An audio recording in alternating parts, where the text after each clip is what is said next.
hello mga friendship. Ngayon po mga friendship, magluluto po tayo ng maruyang saging saba. Ito po, iniwa-iwa ko na po siya mga friendship.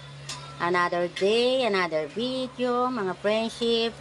Have a blessed day everyone. Yan po, magluluto na po tayo ng maruya. Ito po yung mga ingredients na ating kakailanganin. Yan po, yung saba, saging saba.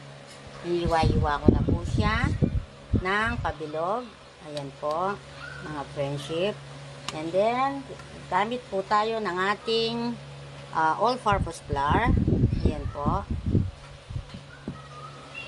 Gamit po tayo ng sugar. Yung po sugar natin, minix ko po siya ng golden brown. At saka ito pong was. Ayan po, mga friendship. Tapos, gagamit din po tayo ng asin. Yan po yung ating asin. Gamit po tayo ng ating baking powder. 1 tablespoon.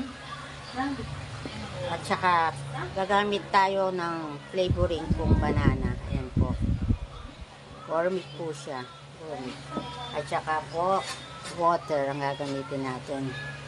Ayan po. Ayan po. Mga friendship, lalagay na po natin yung ating all-purpose flour.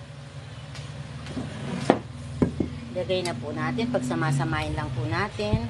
Sugar, asin, yung ating baking powder. Haluin lang po natin muna siya.